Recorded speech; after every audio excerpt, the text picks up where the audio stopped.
Richard, let me ask you something. Okay. Do you get Vore? Like, I'm not asking are you into it, but do you get it? Yeah. Yeah? Because I've been looking at... I'm not into Vore. For those who don't know, Vore is a fetish for being eaten, I believe. Is that correct? Yeah. I'm not into it, but I'm a fan of a lot of shit posting meme pages, and they like repost Vore fan art and like that fetish where like you get shrunken down and you can fit on someone's foot. Like I saw like a running Sonic with a real detailed blue foot and someone like nestled on it.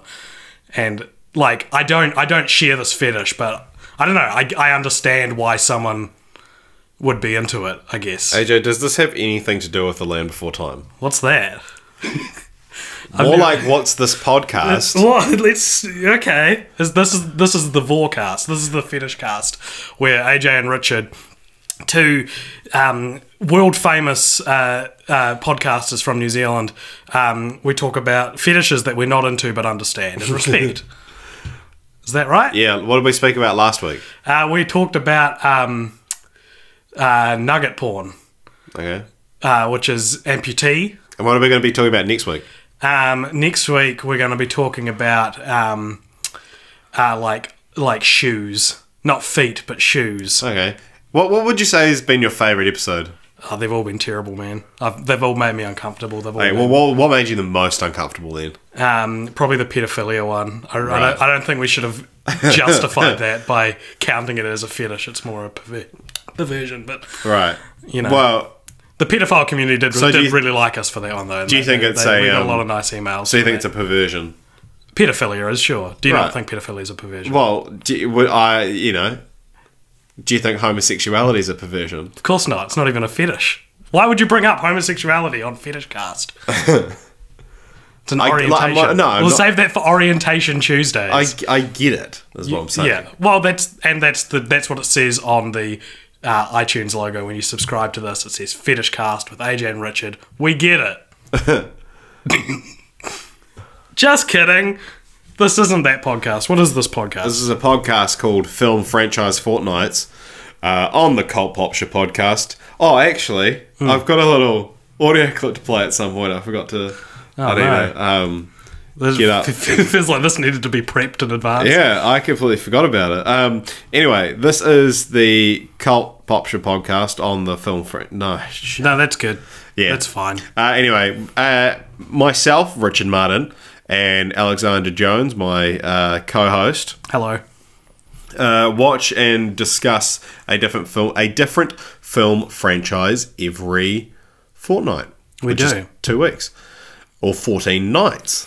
And this fortnight in particular, it feels like it's been 1,000 years since we talked about Monsters, Inc. Hell yeah. We've been up and down. We've had highs. We've had lows. We did really well in our short film competition. Individually, we did really well, and then we both got like horribly ill. Yeah, so soon after. we're recording this kind of late for our. I mean, it's not going to affect you guys listening to it, but I know I still kind of sound a little bit weird, AJ. You've always sounded fine, and I actually think you've been faking the whole sickness. No, no. Anyway, speaking of. I don't know. Speaking of nothing, faking sicknesses. But here's a little new thing we're going to incorporate into every episode, which I could probably edit into the podcast rather than just playing it off my phone. But here you go. Oh shit! Cult, please give a shout out to Cult Popture. There you go. All right, that was leader of the ACT Party, David Seymour, giving us a shout out. A lot of people doubt that I've been Snapchatting him, but I have been. Although that I didn't get him to give me a shout out through Snapchat. There was a live stream he did. If you don't know who David Seymour or the ACT Party is, New Zealand just had our election. Yeah. To elect a new leader of the government. Still waiting on results.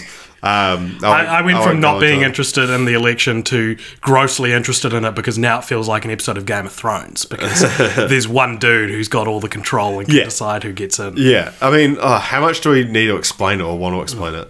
Sorry, my phone. Oh, okay. Actually, I don't mind. It'll still be on there. Well, look, I mean, I truly don't know our demographic in terms of like who's from so where. basically, there's two. Brent from Texas. We just had our election. Politics don't work like America. We have a system called MMP, and the percentage you get in the election corresponds with seats in Parliament.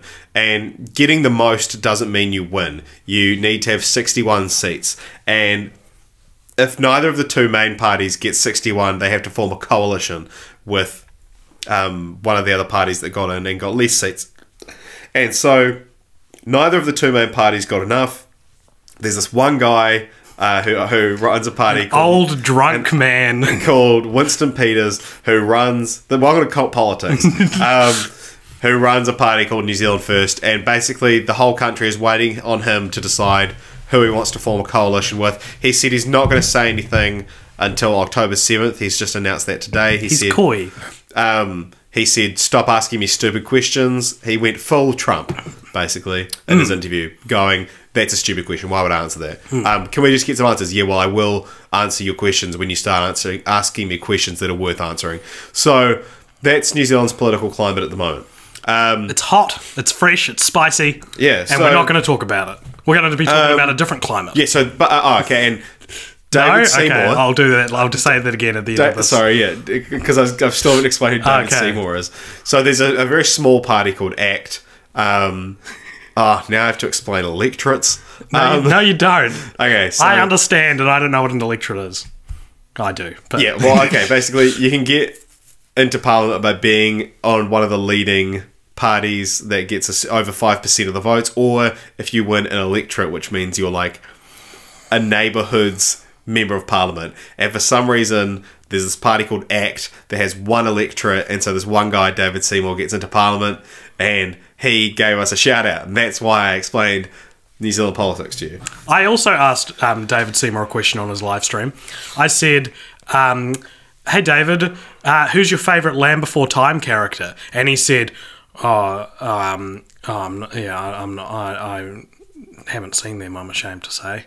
And then his who is it? She's the third listed member of the party. Okay, so she was with him and she went, oh yeah, I'm one of like the only people who haven't seen those movies. And I was like, no you're not. What are you talking? Then they told us off for because we kept asking questions about movies. And she was like, look, I'm not a cinematographer, I don't know movies. It was so funny. And you guys can watch it. Just go to ACT on Facebook. Oh, it's David Seymour's Facebook page. Oh, was it? Okay, go there and just watch this live stream. It was at like 40 or so minutes and you can see our comments. Just listen to them answer. Oh, it's insane. Everyone is like, what do you think about like the homeless problem in Auckland? And we were like, what went wrong with the Pirates of the Caribbean scene? I love asking political questions about movies. Anyway, that's not what we're here to talk about. We're here to talk about The Land Before Time, a series of 14 animated films about little dinosaurs. 13 of them went straight to video. I can already feel that my words aren't being as clear as they normally are, so I'm going to make more of an effort, but you guys have to make more of an effort to listen to me. This is your fault. Normally we'd like list the films and then go through what they're about and all this kind of shit. What we're going to do is I'm going to say the film, who it was directed by, all that kind of stuff. AJ's going to give a synopsis, and then we're just going to talk about that film. Specifically, I'll give any trivia relating to that film, and then also, because there aren't really Rotten Tomatoes scores for these, one guy ranked them all. And so I bet we're next to him as like people over 10 who have seen all of these movies. And, well, parents. Yeah, but no, okay. Who've done like content about all movies. He only did 13 though. Yeah, so at the time of his post, there was only 13 movies. So we'll and then I'll say where he placed on the list, and we can say what's his name. Do you have his name? No, it was for New York Post. Okay. So shout out to you, New York Post, man. New York. There's Postman. only one guy. One guy delivering all the post in New York. All right. So the first film, have I forgotten anything? I feel like there's been a really comprehensive intro, but it was mostly about New Zealand politics. That's true. Yeah, no, I don't think so. I guess just to give an overview, like a more detailed overview of the series, it's very much it's non-Disney animated, and back in the late 80s when these started. And like things that weren't animated by Disney were at both times special and terrifying because they didn't have the same level of polish, but there was also some kind of like charm about it because it was like almost an indie. But it's still Spielberg and George Lucas who helped okay, well, make spoilers for the first movie. one. But yeah, these are movies that it baffles me that they made this many and this recently that they've been releasing. Yeah, and also I don't want to spoil. I was going to say ours, but specifically my headspace relating to these movies, but it'll become very apparent as the podcast transpires. So, the first film was simply called The Land Before Time. It came out in 1988. It was directed by Don Bluth and executive produced by Steven Spielberg and George Lucas. AJ, what's this film about? Oh, so for today, AJ's drinking Sprite, and I'm sticking to water. Classic Don Bluth. If you've seen An American Tail, it's very similar in atmosphere. The Land Before Time is about a young Apatosaurus, or long neck as they're called colloquially. Apatosaurus. What? Apatosaurus? What did I say? Apatosaurus. Apatosaurus. And his name is Littlefoot. And he is separated from his herd after an earthquake. His dying mother tells him that he must find his way to the Great Valley, which is the last known refuge for herbivore dinosaurs.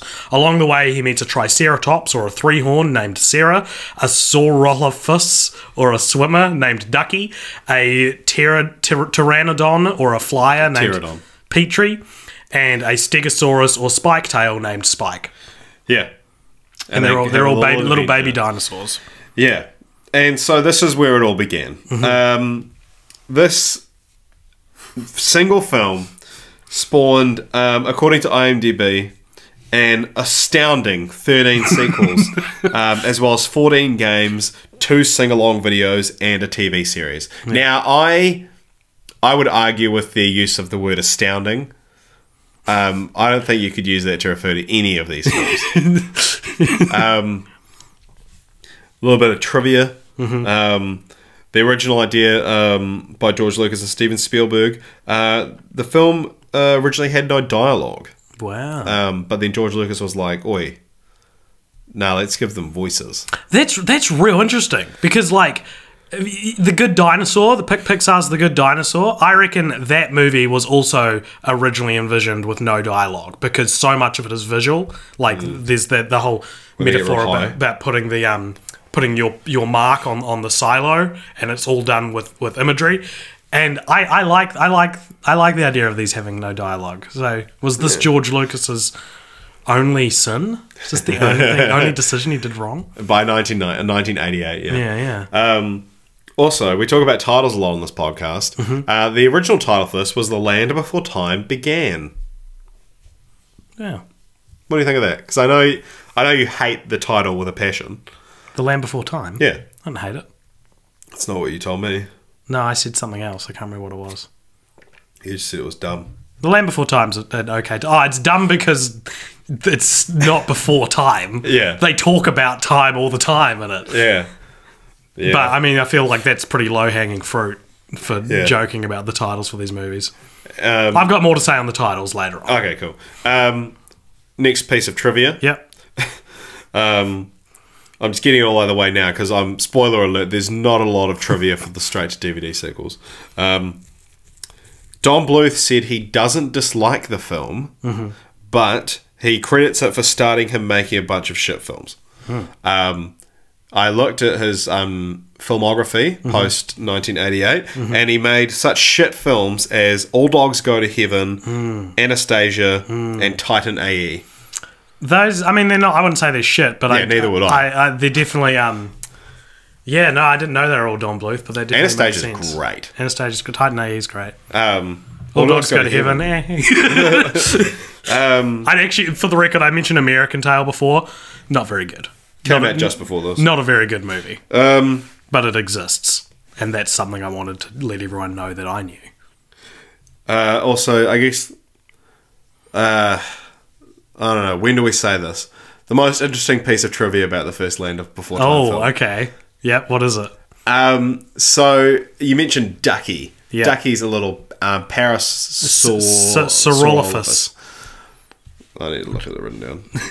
Parasaurolophus. I don't have a para in front of the one I wrote. Well, that you didn't do the right research, AJ. So she was portrayed by a young actress called Judith Barcy, who was 10 years old. She was She was. yeah. Huh? She was a voice actress, very young of age. Just say the talented. facts, man. And okay, so she started to become quite successful, and her father Joseph became quite angry and jealous, and would routinely threaten to kill himself, his wife, and Judith. His alcoholism worsened, causing the police to arrest him 3 separate times for drunk driving. And after an incident with the police, Joseph reportedly stopped drinking, but again he continued to threaten Maria and Judith. Judith began putting on weight, and then one day she was doing a singing audition for All Dogs Go to Heaven, and she broke down, and she was taken to a child psychologist who identified severe physical and emotional abuse, and reported her to Child Protective Services. The investigation was dropped soon after.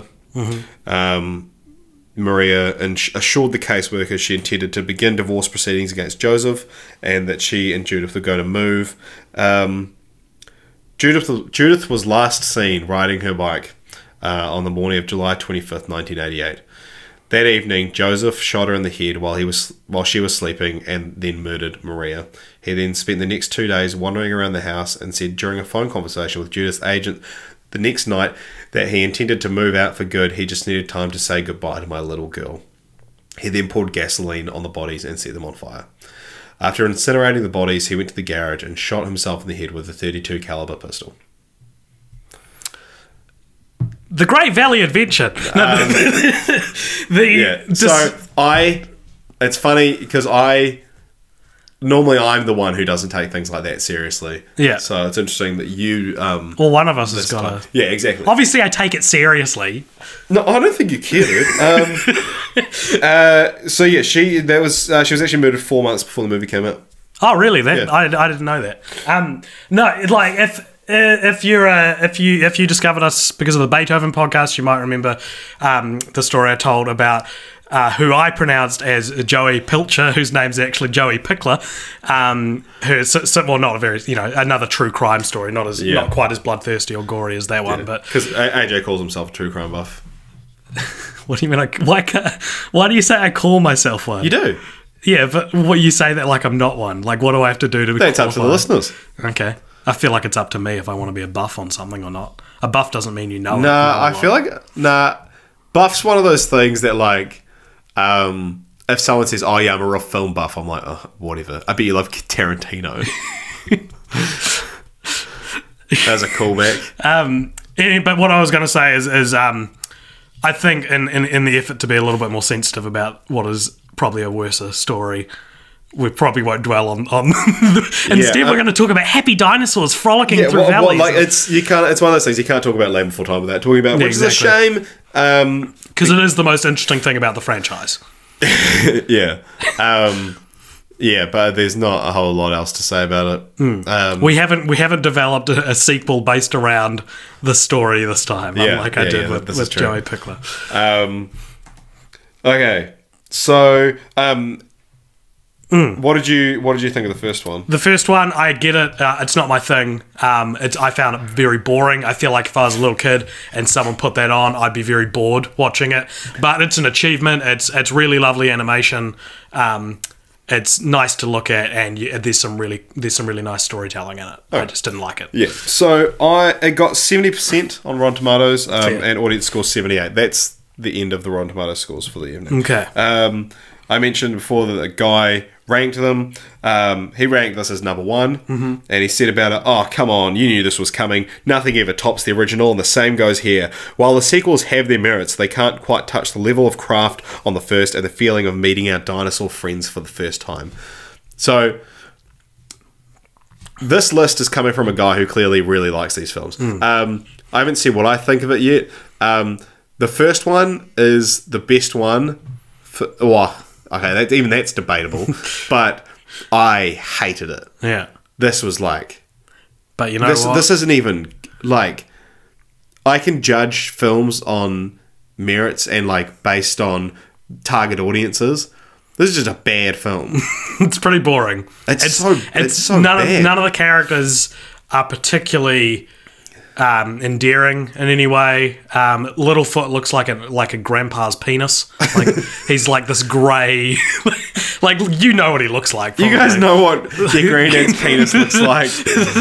Like you know what I mean? Like Littlefoot's ugly. Littlefoot's ugly. So ugly, dude. And then the second main character, granddad's penis. and then the second main character is this little bitchy Triceratops. Oh my god! Okay. Let's not get started on series. When are we going to talk about characters? Should we go through all of them and then talk about characters? Yeah, I've got some stuff to say Okay, about because I've got something to say about all the characters. Okay, good. So That's not true. every Character in the whole franchise. All right, so the second film was Land Before Time 2, The Great Valley Adventure. That came out in 1994 and was directed by Roy Allen Smith. Bit of trivia about this one. Spoiler alert, this is my last piece of trivia. And this is just, I mainly copied this from IMDb because it's dumb. Candace Houston was the only actor from the original film to reprise her role as Sarah. No other actors reprised their role as Sarah. There's no comma in there. Yep. No, fair enough. I you copied that got them, correctly. dude. You got them. Yeah. Fuck IMDb. All right, so after settling into the Great Valley, which is where they were trying to get to in the first movie, the gang find themselves chasing a pair of egg thieving outsiders into the mysterious beyond, which is what they call anywhere that isn't the Great Valley. They end up accidentally bringing back a T-Rex egg, and it hatches, and they name him Chomper, and they have to figure out how to get him back to his T-Rex parents without themselves getting eaten. All right, and this sequel adds an element to the franchise that sticks from there on out. And that's that from now on. They're musicals. Yay! And, you know, musicals are fun. Oh, And you know what?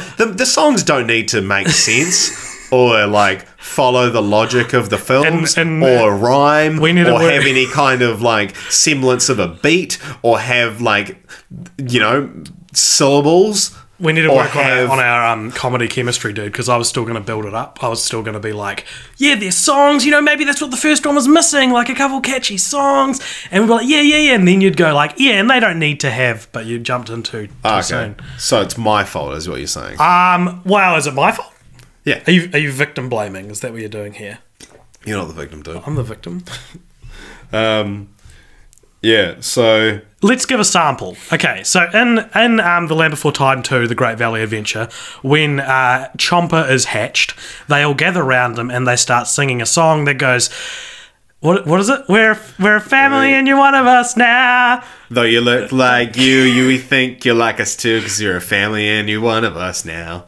And it's like, aside from a few outliers, which we will talk about in the series, all the songs feel like the in-between parts of Les Mis when they're not, like, they're in between, like, what's a song? What two songs from Les Mis? Master of the House and Castle on a Cloud. Yeah, and so... Those two are actually next to each other in Les Mis as well. So it's like in between those two songs where the characters are still conversing but they're singing still, but it's not like they're tethered to a tune, so they'll be like, what are you doing? And it's like, you were a family and you're one of us now. Family, and though you look like you, we think you'll like us too. And the rhymes are very simple and very No. Saying the rhymes are simple is giving credit to these films because it's like, yeah, kids can remember it. The rhymes are lazy. The rhymes are dumb. The rhymes are dumb and the songs are bad. Yeah, apart from one or two. So I would say there are two standouts and then a couple that I'll listen to people be like, this one's good. All right, I'm really interested to know what your two are. So Land Before Time 2 was ranked number 5 by New York Post guy, saying the first sequel is also one of the best. I mean, it's the 5th. Introducing us to a baby T-Rex named Chomper, who has the pleasant capability of being bilingual. Speaking both T-Rex and herbivore. The film also does the best job of maintaining some of the darker tone of the original movie while broadening its humour for younger audiences. But it's also responsible for introducing the musical format, so boo. I would rank The Great Valley Adventure in the bottom 5. I reckon. So just to I wasn't planning to reveal this at any point, so I'll just say it now. In my opinion, there's a very clear parabola to the how good each movie is, and you start with like a base level with the first one, and then you drop dramatically to 2. Then 3 and 4 are like real bad as well. 5 slightly better. Then 6 is like my favorite one, and then 7, 8, 9, 10 are all right. They're like I can watch. I you know what?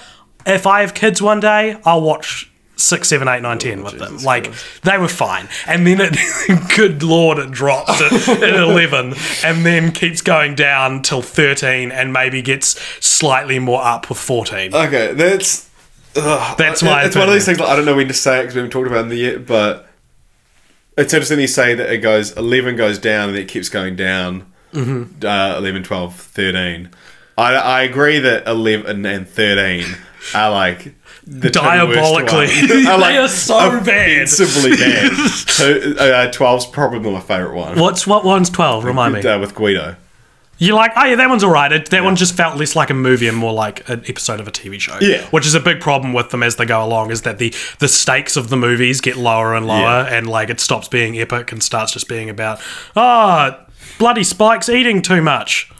Yeah. Stop eating my food, Spike. Alright. Okay, we need to move on. Alright. Number 3, The Land Before Time 3, The Time of the Great Giving, 1995, Roy Allen Smith. No trivia. Water has dried up in the Great Valley, and so Littlefoot and his friends once again travel to the mysterious beyond to find water. They discover the water blockage was caused by a rock slide. There's also a big fire in the Great Valley. Once the dinosaurs free the blockage, they discover the need for migration, and as a community begin traveling from spot to spot while they wait for the unblocked water to revitalize the Great Valley's ecosystem. Is this the one with Big Water, the song? No. That's 5. What's number 5 called? The Mysterious Island. Okay, sweet. Oh yeah, you're right. Okay, so this one was ranked number 2.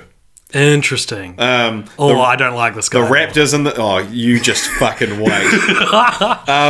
The Raptors in the sequel are so genuinely terrifying that any kid from the 90s Raptors will tell you they still have the occasional nightmare about them. The T-Rex who? Yeah, I don't like this guy. Yeah, so okay, I'm gonna come clean. I pride myself on having like a real good memory, and in fact today I brought up something like from like 4 years ago that pissed me off that AJ said to me. But I barely remember what the first like 5 films are about. When I was writing these synopses today, I got to The Time of the Great Giving, episode 3, and I was like, what the hell is this one about? And I looked on the Wikipedia page, and every one of them you could be like, oh, it's the T-Rex one. Oh, it's the mysterious, it's the island one. Right. This one, I was reading the synopsis, I was like, yeah, but what is it about? What's the thing? What's the thing that this one is about? Yeah. And it's not about anything. Also, because from like the 6th one onwards, they have like one celebrity guest star. Yeah, not much to say about the third one, to be honest. So we'll just crack right on through to The Land Before Time 4, Journey Through the Mists, 1996, Roy Allen Smith. Inexplicably starting with everyone back in the Great Valley again, despite having migrated in the last film, Littlefoot is shocked to learn about migration for the first time ever, when a group of long-necked dinosaur cousins migrate into the valley and warn the other dinosaurs of an impending mist which ruined their original home. Littlefoot's grandfather also falls ill, and the gang learn that the only way to save him is to retrieve some golden flowers from the land of mists located in the mysterious beyond. Right. The first four or five movies in this series, I think, take the record. They get a they get a place on the Film Franchise Fortnight's Wall of Fame for having the worst continuity. At least these first 5, because like X-Men at least tried to acknowledge it in some kind of way. Like X-Men continuity is terrible, but it was still like they made ones about time travel. So that's the point. Yeah. This one, spoilers, they learn what migration is in like 5 of these movies, and it's like, what's that? And it's like you literally ended they end Time of the Great Giving not in the Great Valley. They leave it, and they're like, you know what?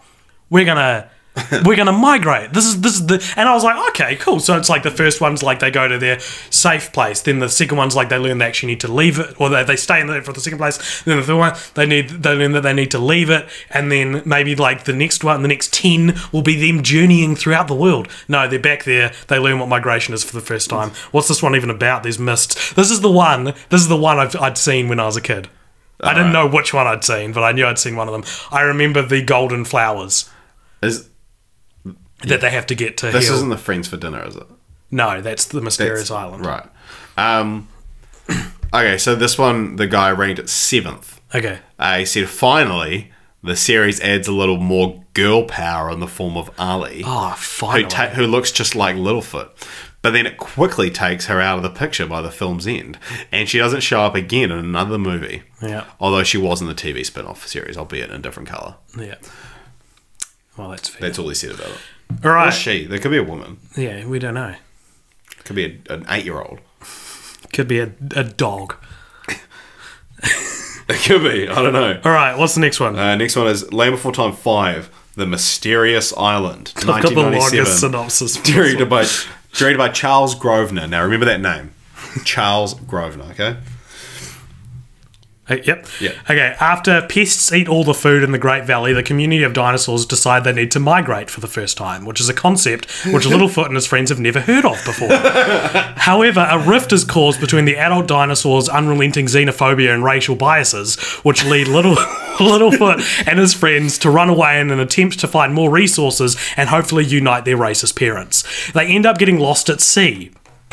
Okay, and find themselves on a mysterious island where they once again run into Chomper, who is now old enough to speak English, even though his parents still speak in roars and grunts. And when they first hatched Chomper, he couldn't speak English, so he didn't learn English from them because he left them before he had developed like the being able to comprehend speech. Anyway,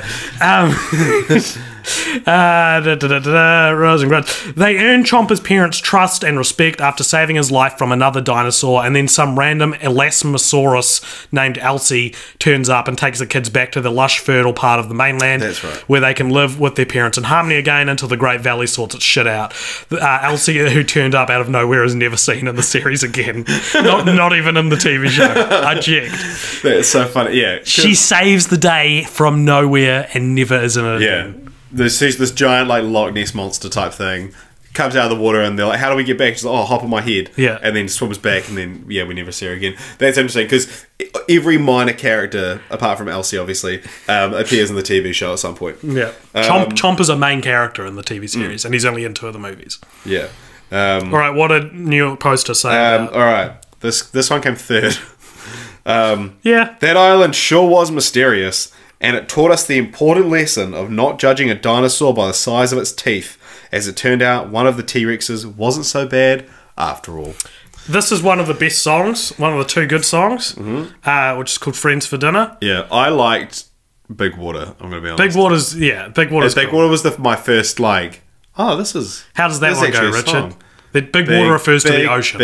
Big water.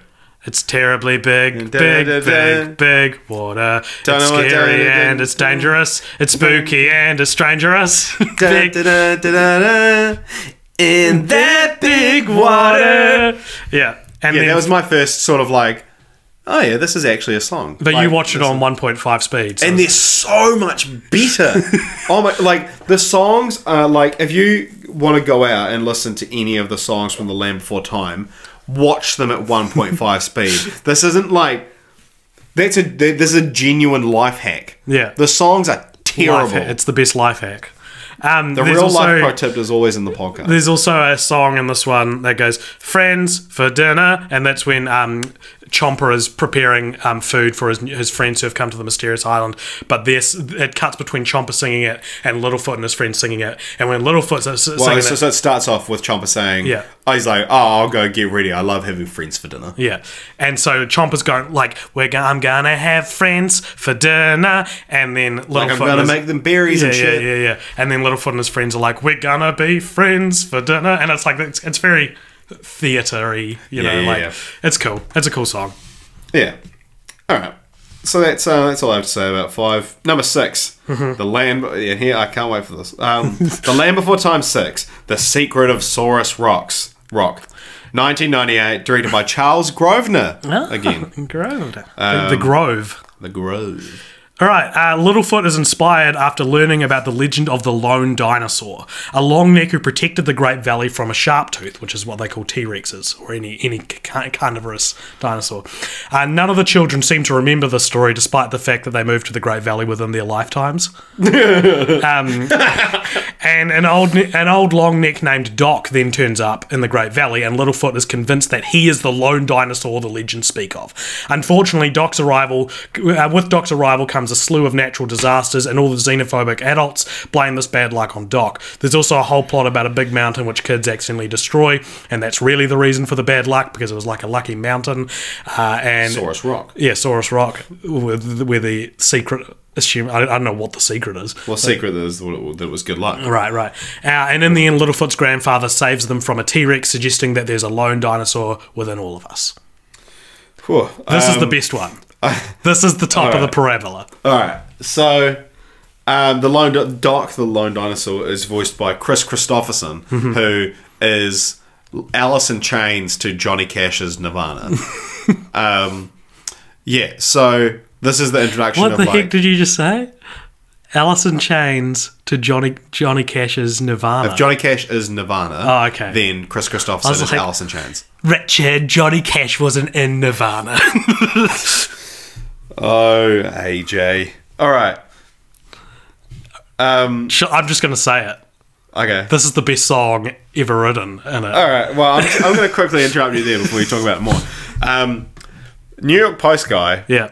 Ranked this one number 11 out of 13. Holy crap! I couldn't disagree more. New York Post. The secret of Saurus Rock is that it's boring and uninspired. Oh. Does a folk tale about a lone dinosaur based on the Lone Ranger sound like a good idea to you? Yes. I love that he specifically shits on the best part of the film. And boy, does the song sound good at 1.5 speed. So I'm going to sing a little bit of it for you. It goes, Dinosaur, he promised his protection, dinosaur, to the helpless and the poor, dinosaur. Wherever there is danger, we'll never be defenseless anymore. The lone dinosaur. And I was like, hell yeah, this is like, it's the only song in the whole series that feels like a Disney song. Like, right. It feels like we're watching a classic Disney, you know, and also it's important to the plot. And one of the worst things about the songs in these movies is you look at something like Aladdin and how Aladdin uses the music, the songs in the movie, right? All the songs are indicative of either character traits that are important or character motivations. Character motivations. None of them are about what's happening next. None of them are like, this isolated event is happening, we're going to sing about it. And so many Land Before Time songs. What would be an example of in Aladdin? How would, if some of the people who wrote Land Before Time wrote Aladdin, where would they put a song? They would put a song in it where he's like, touch nothing but the lamp, and he'd be like, touch nothing but the lamp, touch nothing but the lamp, and it's like, the movie's not about not touching the lamp, right? It's about having a friend like the genie. Yeah, exactly. It is though, and like it is, right? Like it's the genie's. I'm getting so excited about Aladdin now because it's such a good screenplay. But like the movie's about friendship in a lot of ways, right? And you ain't never had a friend like me, of course. Great, that's the genie, of course, and you never will. Whereas and that's the message you should take away from it. There's a song in Land Before Time. There's which one? I don't know.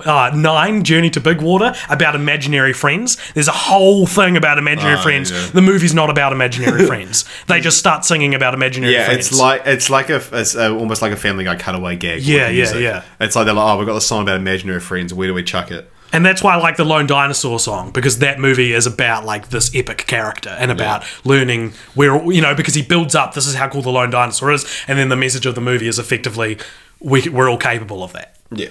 Not that I thought this movie was anywhere above like a 5 out of 10, but that's the thing that happens on Film Franchise Fortnight is you get So the next one was called The Land Before Time 7, The Stone of Cold Fire.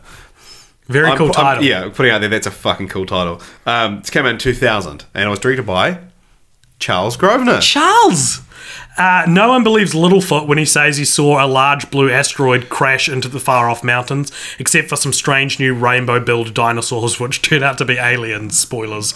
I don't want you to get to that so early. Because I can't just let you leave that out there. Yeah, there are aliens in the 7th one. The alien dinosaurs. Alien dinosaurs in the 7th. Who the hell thought that was a good idea? Also, Petrie's uncle, who's evil, returns to the Great Valley to cause havoc after previously being banished when the dinosaurs first migrated there in the first film, therefore indicating that the writers are aware of the first film despite vehemently ignoring it for so many of these. Well, it's now that Charles Grosvenor's taken over. Yeah, exactly. Yeah, there are aliens in this one. They're literally aliens. They keep popping up to randomly save the day, and then at the end they're like, "How did you know all this stuff?" And the Rainbow Faces go, "Look over there, Littlefoot." And Littlefoot turns around, and then a giant blue beam comes from the sky, and then they're gone.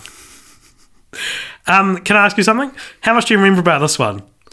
I forgot about the uncle, but yeah. No, yeah. So the Stone of Cold Fire, it's called that because they're trying to find the stone that apparently is blue and cold, but is on fire. And there's a big emphasis on getting to it before the uncle does. Yeah. What happens when... I don't remember. I don't remember what the Stone of Cold Fire does. They think it's going to give them, like... The uncle thinks it's going to give them, like, heaps of power or something like that. Right. And then when they get there and it doesn't. And that's the thing. Oh, okay. So the Stone of Cold Fire is powerless. Yeah, it's just because it's just an asteroid. Right. But, yeah, this... Yeah. Where did New York Post New York Post put this one, number 10. Though not quite as annoying as Tinysaurus's, the name Rainbow Faces comes pretty close. Literally right. Yeah. He's not as into it as you and I. Especially by the time I think he is. We're halfway through, team. All right. I know we've only been recording for 41 minutes. Oh my god, this is going to be so long. I've still got so much more left to say. All right, quick. Number 8, Land Before Time 8, The Big Freeze, 2001, Charles Grosvenor. Again. Okay, Ducky is real mad at Spike because he's a fat shit who eats all the food. Spike doesn't speak as well. Have you said that? Spike doesn't speak except for in... one of them he says Ducky. In Journey Through the Mists, when Ducky's in trouble, he goes, Ducky! And everyone's like, Spike? The rest of the time he goes, He's the peanut butter baby. Okay, so Ducky is real mad at Spike because he's a fat shit who eats all the food. Her issues are put into perspective when the motherfucking Ice Age hits, during which Spike decides to leave the Great Valley with a new crew of fellow Stegosauruses. Stegosauropods. that wander in, but they all get lost and the gang goes to save Spike, themselves, and each other. All right. This is the Christmas special as well. Did you know that? Yeah. Came out in December. And it's they all come out in December. Oh, did they? Yeah. Oh, okay. Like most of them came out like December 20th. Oh, I saw that this was Ice Age themed, and I was like, wonder if this is like their answer to a Christmas special. Right, yeah. That makes sense that they'd come out before Christmas because they'd be a cheap Christmas present. The introduction of this, they put this one 8th. Good. I like this one. I think this is probably the most well-rounded. Yeah, it deserves to be number 8. The introduction of the Ice Age into the series is an interesting, hilarious choice, because even though the gang may be fine at the end of the movie, they're still totally gonna die. Right. I don't get this guy's angle, though. No, yeah, it's like he took them real seriously with the first couple, and now he's like, Rainbow Faces is a stupid name. Alright, no more to say about that one. That was the first post 9/11. Yeah, it was, that's true. And it shows, frankly. Yeah. The Land Before Time 9, Journey to Big Water, 2002, Charles Grosvenor. After a massive rainstorm causes a small flood in one corner of the Great Valley, Littlefoot and his friends make acquaintances with a purple dolphin thing called Mo, who no one really likes because he's kind of an annoying, ignorant asshole. And they decide to help him get back to his ocean home. Mm-hmm. Immediate thoughts on this one? Did you draw the same parallel that I drew? What? Having just seen the movie It, at the start, it's this strange creature in like an ocean, in the water. During a flood, who's like coaxes Littlefoot into the water. It's so much like Pennywise. Yeah. I was like, oh, if this movie was more famous, I'd like edit a YouTube poop together of them because it's so begging for it. Because it's like he sees this thing making noises. Come on in here. He's like, yeah, come on down here, Littlefoot. So like you like this balloon? But it's like, oh man, that was the That's funny. that was the immediate thing I thought of. This will be my top half. This is at least like a 1.5 or 2 out of 10. Okay. But New York Post guy put it as number 6. This one provides a breath of fresh air by bringing in the element of water, allowing the world to open up to underwater species. That was cool. He's right. Yeah. So, number 10, The Great Long Neck Migration. Migration again. This came in 2003, directed by Charles Grosvenor. Littlefoot discovers migration for the first time ever when he and every other longneck dream of the sun exploding, which prompts them to leave their homes and journey to a valley filled with other longnecks. It is there that he meets his long-lost father, and he learns of the legends that when the sun falls from the sky, it is the responsibility of the longnecks to push it back up. After a brief and relatively low-stakes battle of 3 T-Rexes versus like 2,000 longnecks, an eclipse happens, and the longnecks all take this as their cue to hold their heads up high and believe they push the sun back into the sky, even though nothing bad would have happened if they just left it because it was just an eclipse. Littlefoot then decides to return to the Great Valley with his friends instead of starting a new life with his father because he's afraid of change. Despite my criticisms, there's an argument that this is the best one. Yeah. The way I watched this with Adam, sometimes cult popcaster Adam, and we both really enjoyed it. Like we were both like, this is cool, and it's the only one that has that kind of Lion King-esque spirituality to it, like where it actually feels like there's laws and legends that certain dinosaurs believe, and it's got. You want to say this? Yeah, I was going to say it here. Yeah. So this guy placed it at number 4 and said, our leading man, Littlefoot, finally gets a dad. And he's voiced by Kiefer Sutherland. Double win. That's it. Yeah. What's a dumb movie Kiefer Sutherland's from? The only movie I can think of. 2 movies I can think of. Flatliners and Phone Booth. Phone Booth's Kiefer Sutherland. Yeah. Stars. Stand By Me's Kiefer Sutherland. The Land Before Time 10, The Great Long Neck Migrations, Kiefer Sutherland stars, and The Land Before Time 10. Kiefer Sutherland. Oh, yeah, he's pretty good in it. He suits it. Kiefer Sutherland's got a great voice, as anyone who's seen Phone Booth will be able to tell you. Yeah. Phone Booth's a great movie, by the way. Unless we include Cellular. Is that a sequel to Phone Booth? It's like it's Zathura 2. Really? Phone Booth's I Jumanji. had no idea. That's really interesting. Let's do it. Let's do it next week. Yeah, let's do Jumanji, Zathura, Phone Booth, and Cellular, and we can talk about which one has the better link. Because in Phone Booth, he's trapped on a phone in one location, whereas on Cellular, he's trapped on a phone but is able to move. Very cool. Yeah, probably the only good, the most notably good voice acting performance in it in the series, just because it's Kiefer Sutherland, and he actually kind of seems to give a shit. Yeah, so yeah, This is a good one. There's just too many characters in it, I think. yeah. There's like 6 dispensable long necks in it that like you just don't need. Disposable, not dispensable. Dispensable. Just press a button, they come out.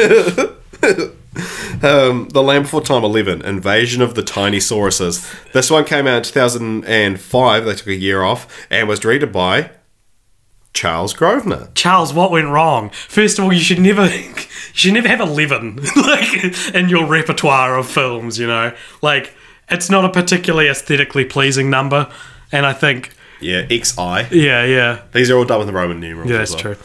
Okay, the community grows furious. This is so funny what I've written here, man. You're going to love it. The community grows furious after the annual feeding of tree sweets, which is what they call blossoms, is ruined after Littlefoot falls on the tree and all the blossoms are eaten by tiny little longnecks who live underground. Littlefoot blames the entire ordeal on the Tinisauruses, which is fair enough as they committed probably the worst part of the ordeal since they still ate all the tree sweets themselves. Still, he becomes friends with them and soon finds himself having to defend them from the racist xenophobic witch hunt, and must admit to everyone that he lied when he said that the Tinisauruses knocked all the blossoms off the trees and ate them, and in fact he was the one who knocked them off the tree, and all they did was actually eat them, which is pretty much the entire crime. And I wouldn't really say Littlefoot should feel guilty about this, about lying, because like the Tinisauruses ate them all. They could have he could have like gotten the other hey, I screwed up, I knocked them all off the tree, but they're still good for the taken. Yeah. But it makes this big deal. There's a song about it. There's a song about how you need to learn to tell the truth.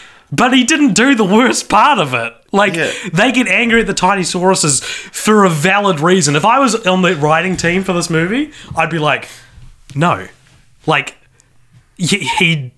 they clearly did wrong. Like, the difference between what Littlefoot said happened and what actually happened is so minuscule that it's not. He shouldn't learn a lesson. Anyway. The other thing about this film was that Littlefoot's having an identity crisis because he's so little. He's bigger than the Tinisauruses. Yeah. They worship him as some kind of deity.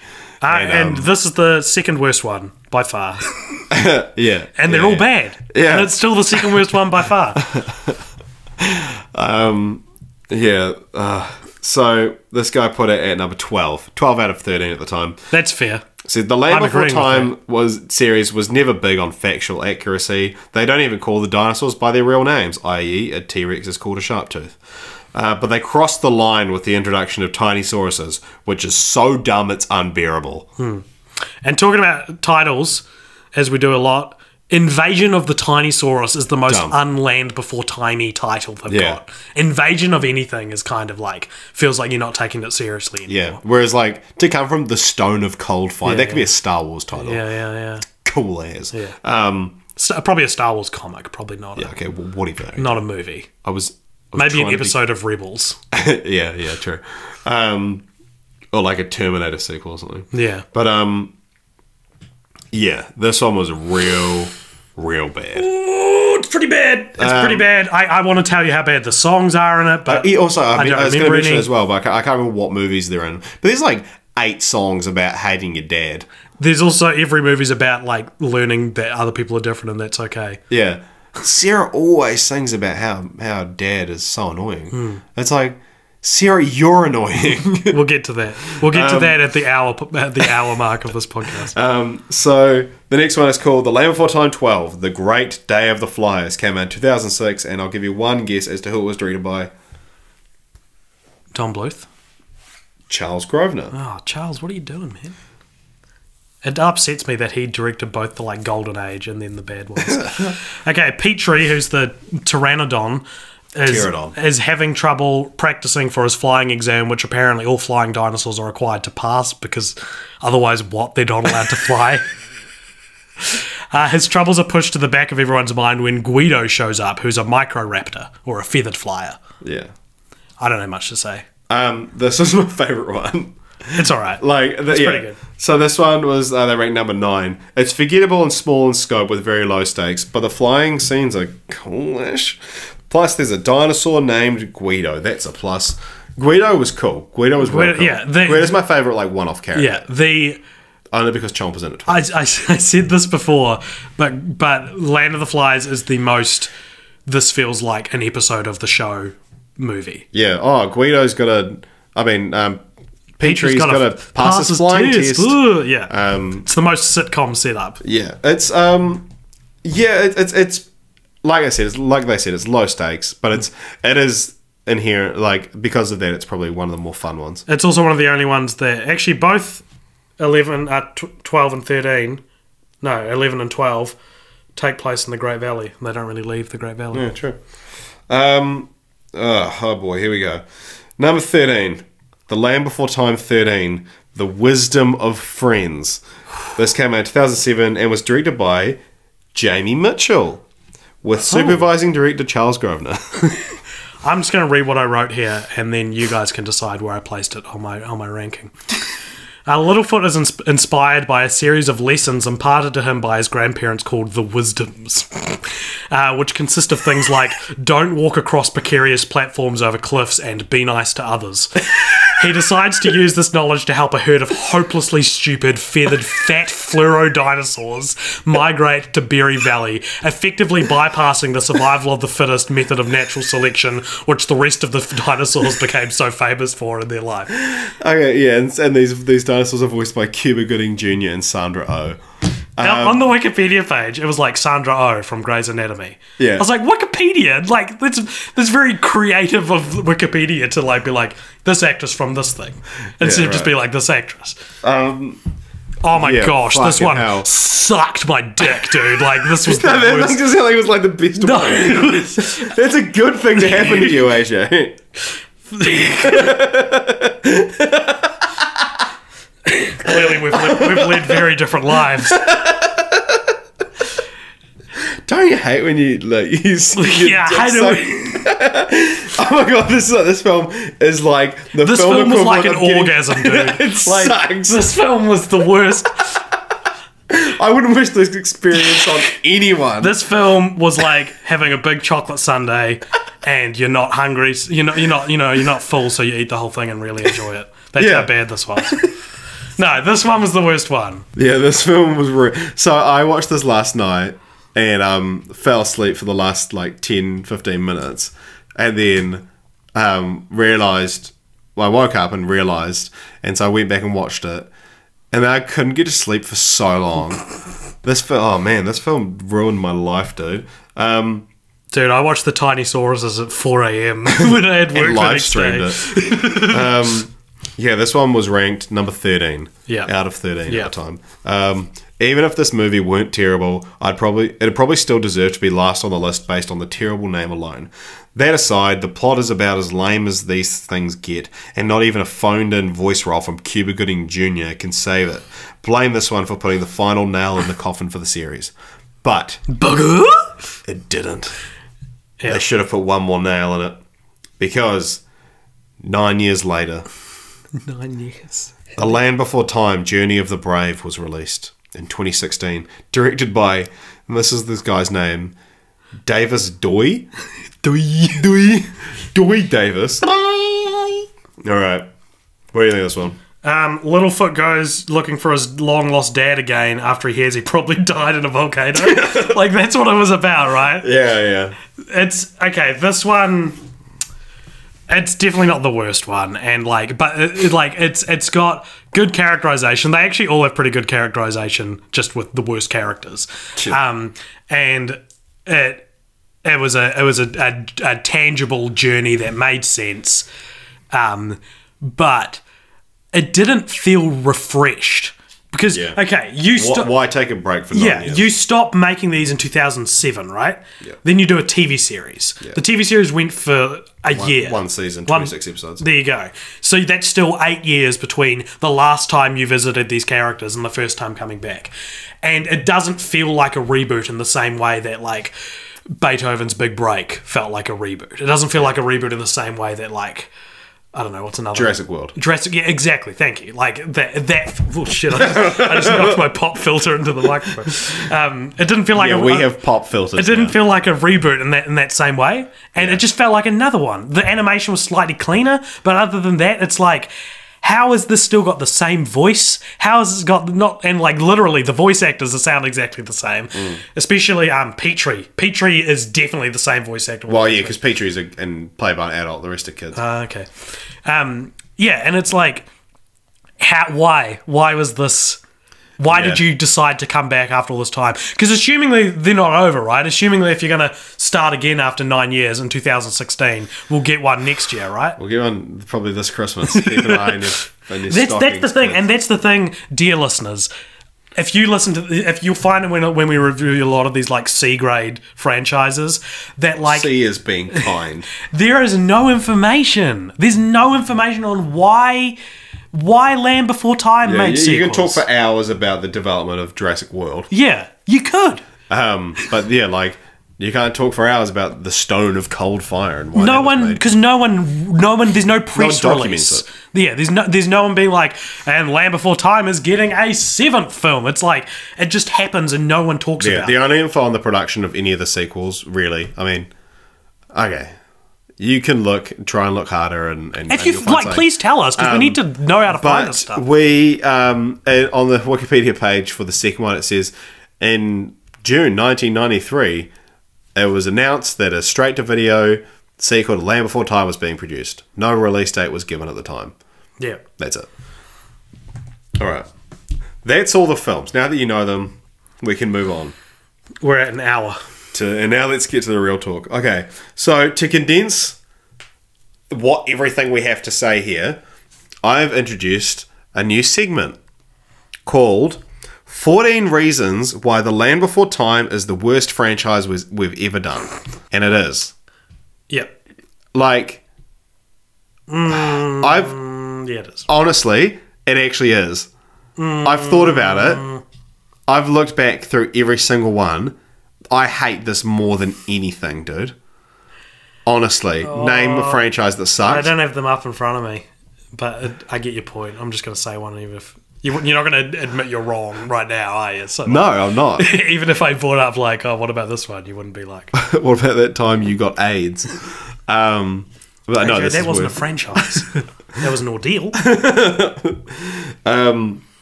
Yeah, like these are so, for being an hour and 10 minutes each, they're so soul crushing to watch, and they're just like, they're not films. Anyway, reason number one, and we've touched on this earlier. Sarah is the worst character ever discussed on this podcast. Interesting. What do you have to say about that? Okay, I think so. Sarah's the Triceratops or the three horn. Here's the thing about Sarah is that not only is she annoying and like a certain word that I don't want to start saying on this podcast too frequently. Because I'll just say it. And It begins with C, by the way. Sarah, because Sarah is spelled C-E-R. Yeah, it's got the same amount of letters as Sarah.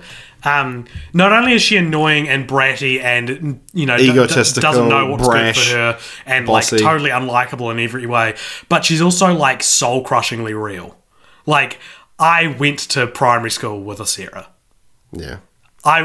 She That had a fat bad bitch who fucking stomps around the playground. steals your lunches. And then one day we'll be like, no one likes me, it's because I'm fat, or because, or like, you guys aren't including me, and that makes me sad. It's like, we're not including you because you're a bitch. And she's also got like a bad home life and like shoddy relationships with her parents and like I don't want to give too much sympathy to Sarah. it's very much like a victim of Okay, society. let's and give sympathy she to- was bullied and therefore she becomes a bully. Yeah, right. Let's give sympathy to the real people out there that we know Yeah. that were like that. Yeah, they have shitty. Sarah is just a really It's badly a written fictional character. and she's a fucking bitch. Yeah. Oh my god. Like I could, like every time watching these films, they're like, you think maybe Sarah's finally learned a lesson because she seems to at the end of every film, and then the next one comes along. It's like, oh, let's play the lone dinosaur, and she's like, how do you do that? And it's like, obviously, you just pretend to be him. And then, like, you just play around like every other game you play. And like, there's one film where like they're going on a mission at night, and there's like 4 of them, and then Ducky's like, "Oh, I better go get Sarah because she won't want to feel left out." And you know, like a genuine caring thing. So she goes and gets Sarah, and then Sarah's like, "Why did you wake me up for this? We're just going around at night." Blah blah blah blah blah. And then Ducky's like, "Oh, I'm sorry. I thought you'd want to be included." I mean, it's sad because there are little girls out there who watch these films and Sarah's their favourite, dude. Okay, Like, Sarah's their favourite. Oh my god, I like. She's brash, she's confident, she's strong-willed. I'm actually almost in tears. Words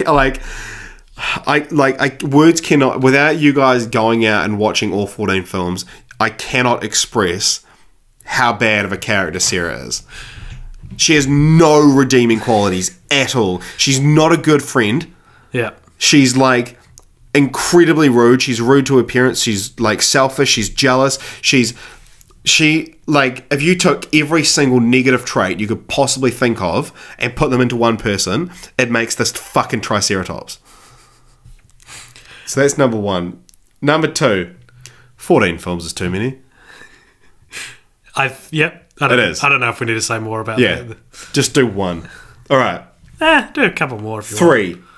Yeah, otherwise it wouldn't qualify for the podcast. 3. The first one, the benchmark on which these films are to be marked, is terrible.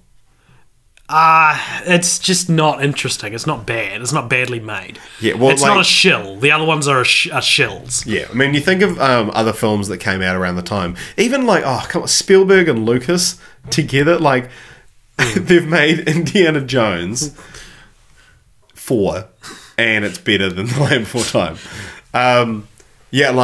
This normally, I was going into this being dope. The first one is going to be this beautiful work of art. I've heard so many things about it, and it defines so many people's childhoods. And then the sequels are just going to be a bit dumb fun. Boy, was I wrong. I don't know why you expected that, man. It's a series about an old grandpa penis and his bitchy Triceratops friend. I don't think. Number 4, the emotional moments, i.e., meaning all examples are this. Littlefoot's mum dying have no emotional impact because. Oh, I forgot to put a close bracket in there. You didn't need to say that. No one would have known. Have no emotional impact because the movie surrounding it is terrible and gives you no investment in the characters. Close bracket. That's how I wrote it. I don't give a shit that Littlefoot's mum died. Well, you would naturally compare it to Mufasa, right? Yeah. Because they're actually pretty similar movies. Yeah. Except Littlefoot's mum is a woman. Yeah. Well, Well, that's not what's wrong she's a dinosaur. with it. That's not why. No, I'm just saying the that's Land Before why they're Time is different. worse. Sure. Why? AJ's eyes just flat up. Damage control. Why it's worse than Mufasa? Why it doesn't hold a candle to Mufasa's death, even though it's treated very much the same, is because you get a real sense of who Mufasa is for quite probably 30 minutes of the Lion King before he's killed off. Yeah. And Littlefoot's mum dies about 20, 30 minutes into the. that's not that long. It's not that long. The movie's only half an hour long.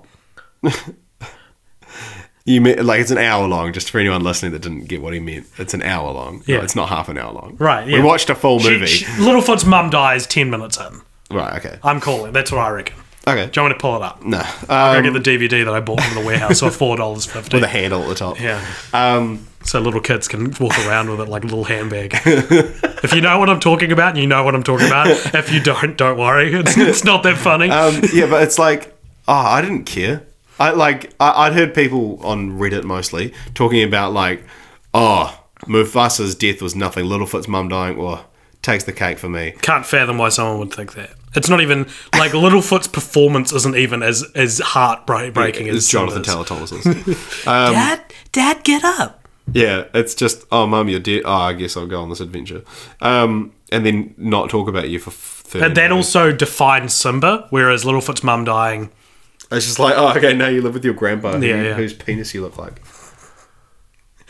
He probably does. I'd imagine the size of a dinosaur penis probably look like a baby dinosaur. 5.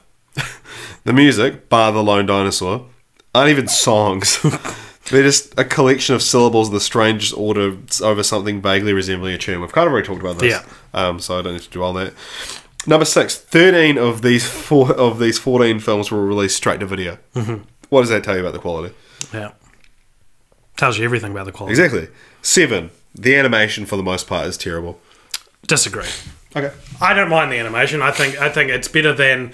It's still got that quaint cinematic feel to it. They still look like the drawings are well done. It's not... Maybe the animation itself isn't... I don't know. I never noted it. There's in the 4th one... There's the 14th one, sorry. There's a weird... My mind just had to scan through the Rolodex of these films to know what you're there's talking about. a weird 3D animated CGI tree trunk in a 2D animated world. No, there's 3D animation all the way through it. No, this is different. The water's 3D animated. There are other 3D animated logs in the other movies. Oh, whatever. I didn't notice it. Anyway, whatever. This is dumb. Right, so that's 13 reasons why the Land of Paleontologically speaking, it's a fucking mess. Oh, of course, but so is Jurassic Park. 9. It can't even follow its own rules. Okay. Sometimes they know what words mean, sometimes they don't. So here's a list of words they don't know. Leaf. Rain. Cloud. Earthquake. Dream. They call them... Sleep stories. They call dreams sleep stories. They call cloud sky puffies. They call leaves Rain, tree sky stars, sky water. But they know what flower means. They say flower in one of them. One of the lyrics for The Lone Dinosaur is, "He'll be there to stop the carnivore." They know what carnivore means, and they don't know what they call them. Sharp tooths, but they know and also that none of the dinosaurs are called by their their names right. I kind of like that though. I do too, but then Sarah is a Triceratops. Her dad's called Tops. Her stepmom's called Tria. And then her half sister's called Trisha. Like Tric. And Petrie is a Pterodon. Pterodon that starts with a P, so you can get Petrie out of that. Spike. Actually, no, that doesn't work because it's Stegosaurus. But Spikosaurus. Because you're thinking Spiketail. The Spiketail. That one makes sense. Ducky's a duck-billed dinosaur. So it looks like a duck. How do they know what a duck is? But there's also there's a sharp tooth standing over Sarah in one of them, and she draws on it. And she goes, "Hey, who is it raining?" Or like blames one of them for making it rain because she's a fucking bitch. And it's the only time in the series they know what rain is. And there's also the villains in the second movie, the two raptors, who one of them was voiced by Pinky from Pinky and the Brain. Rob Paulson voices everyone in these films, dude. Does he? Yeah. He's Petrie. Okay. He specifically, I might be remembering this wrong. I think he sings their Latin dinosaur name, and it's the only time it's said in it. The number 10, the sequels don't even try to have any emotional weight. I guess you could say they don't need to because they're just dumb kids movies. I would say they try to have emotional weight. Well, they failed. What about the big freeze when Spike leaves them and it's sad and they have to go find him and whatever. 12 reasons. 11. There's fucking aliens in the 7th one. We've mentioned that. 12. We haven't mentioned this yet, but why the fuck would you put eyelashes on a male animated character? Littlefoot has these beautiful eyelashes. It's so true. My entire life, I thought Littlefoot was a girl. I think that might be why I never watched these movies, because I was so oh, it's a girl's movie. Yeah, but kind of shaken by the creepy innocence of how Littlefoot looks. Is it a little girl or is it a grandpa's in its penis? Number 13, and we disagree on this one, but because Ducky's voice actor was murdered, I feel bad pointing out how annoying her character is. Right. You say we disagree on this. Yeah, because you were saying, I got no beef with Ducky. You said that during I've got no beef with Ducky. I don't like Ducky. I find her so annoying. Yep, shut up. Yep. Yes, we do. Oh, no, we don't. No. Yeah, that annoys the shit out of me, dude. Here's the best thing about this series. The best objective thing about this series, I said it before, these are all very well written characters. Okay, I'm going to stop. Let me rephrase. I'm just going to come back to this. Well-defined characters, not well-written. All right. Pin. And I think pin being put in there, okay? And I'll just quickly... Number 14. Honestly, Sarah's the fucking worst. So 11 reasons why. So that is 14 reasons why Land Before Time is the worst franchise we've ever done. And it is. Mark my words. Land Before Time's the best franchise we've ever done. Dude. Well, you're right. Here's 14 reasons why the Land Before Time is the best franchise we've ever done. I love Ducky. Yep. Okay, number 1. They're only 70 to 80 minutes. Oh, there are actually 14 reasons, but you were kidding. Yeah, I mean, they're short. All right. And when you watch at 1.5 speed, they're only 45 minutes. Number 2, Chomper is awesome. Okay, so that's interesting. I wasn't that big on Chomper. Chomper's awesome, dude. He's just such a nice dude, and he's stopping getting eaten. He's a swell guy. Number 3, the characters all have really clearly defined voices. Yeah, and defined personalities as well. So, you could take one line of dialogue from any of them, and you'd be able to immediately pinpoint. They all speak in different kind of voices. Petrie talks in the third person. Ducky doesn't use any kind of contractions. And Sarah is obviously just being a fucking bitch all the time. And then if it doesn't fit into one of those, it's Littlefoot. Or Spike, who doesn't speak. Yeah. If it's one word. Yeah. If it's the word is Ducky, then it's Spike, and only from one of the movies. Yeah. Number 4, the song "The Lone Dinosaur," Yeah. and then for the other 10 reasons, I just wrote. So the characters are really well defined, and I'm probably going to get that. How far away are we from continuing this franchise? So close to it. Shall I do mine? Yeah. Well, did you want to? You said what were you setting up just then? This is what I'm Okay. setting up. Okay. We're doing continue the franchise. Yep, we can do. Okay, so continue the franchise. This is where we pitch a sequel because why the hell not? Or no, okay, doesn't have to be a sequel. A continuation. Like, what do you want to see next in the Land Before? Or what could you see next in the Land Before Time mythos? In any form. Yeah. It could be a video game. Could be a motion yeah. poster. Yep. I initially was gonna just be like, I just want to see them get older. Like they've been kids for 30 years now. Like let's see them grown up a bit. I changed my mind while watching the last one. I was like, and maybe this has happened, and you might have done enough research to answer this. I feel like these characters lend themselves real well to like a video game. There's 14 videos. No, I know there are, but I don't know if they would have done it this way. All right, how would you do your video game? Well, so the what was the last one called? The Journey of the Brave. Of the Brave. Ugh.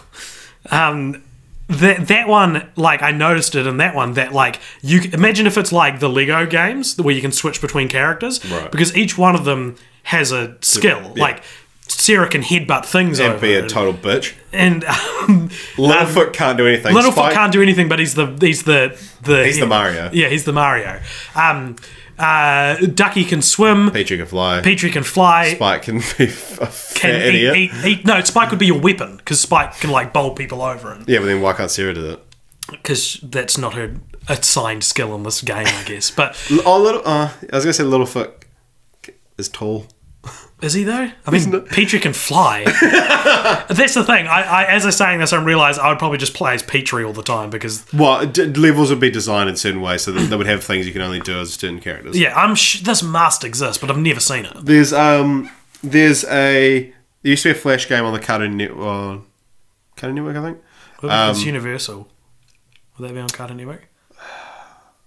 I think it was replaced by something on Cartoon Network, but it was like this game that was online, and it was like a Flash game, and it had one level as each of the characters, kind of thing. Makes sense, and I think like it could work in a way if it's like there's a cliff you have to get everyone across, and so Petrie And if you don't do Sarah first, she'll just fucking complain at you the whole time. if you Petrie can just fly across, that's you getting Petrie across. Sarah, you have to knock over a tree and have her walk across. You know, And Littlefoot has to learn some bullshit lesson. yeah, There's like a racing game. I think most 10 out of the 14 games are educational games. right, yeah, For exactly. PC. So. I also, by the way, I watched one of the episodes of the show. Oh yeah, I watched The Return of the Lone Dinosaur. of course. The it episode did. was called. Did it use the song? It did. Not as good. They adapted it slightly. It was pretty interesting. It's pretty interesting how much from what I can guess from the TV show, it like relies heavily on the movies and like what you remember from a movie that came out like 7 years ago. Yeah. Yeah, interesting. Well, you said to me earlier today that your continue the franchise was 4 seconds long. Was that just going to be that They're they older. get older? Yeah. Right. Hey, here's my continue the franchise. This might be my favorite continue the franchise I've ever done. It's not a film. It's an official press release from Universal Studios stating they'll never make another Land Before Time film. Wow. That's the opposite of a continue the franchise. Yeah, no, it's like it's one piece of media being released, and that's it. This is like, yeah, this is regret the concept of the podcast bad. So the last 3 episodes we've done before this were all 2 film franchises, and you were complaining, like you were being all. I was being a little Sarah about it. You were talking to me on Facebook, and you'd be like, "Why are they even on there? Why do we have 2 film franchises?" And I'll be like, "I don't know. I think there's merit to some of them, and like I want to talk about some of them. Yeah. Maybe not all of them, but some of them." And then Well, to be fair, you went so far saying the Shawshank Redemption should be on there. no, I didn't. I said the Shawshank Redemption could be defined as a franchise in the sense that it's got other media associated with it. It's got a book. That's a franchise. That's the Shawshank Redemption franchise, right? add it to the list, I was talking about. It's not a film franchise that I concede, but it's still, when we're talking about the word franchise, anything counts as a franchise basically if it's got external media around it. Anyway, doesn't help my point or boost my point. My point was though is that you were at the level of like, we're deleting all 2 film franchises from the list, and I was like, no, don't. Okay, that came, to be fair, yeah, it partly came from external. Like, I've had a lot of people be like, "What? That doesn't count." But I don't Like, because people are like, "Fuck, that's a cool idea for a podcast." Oh, what are you doing? You're doing Nymphomaniac parts 1 and 2. Yeah. Oh, okay. Yeah, I'm not gonna listen because you know. No, I get it, and it was bad branding to have 3 2-film franchises in a row. Well, 2 single film franchises in a row. But then we get one that's 14, and now you're like, right, I'm giving up the podcast. Okay, no, to be fair, like Godzilla, Freddy vs. Jason, 2 of my favorite franchises we've done, and they were huge. Mm-hmm. These are just real bad. This is the worst mega franchise we've done. No, this is the worst franchise we've done. I want to say The Mummy's still worse than The Land Before Time.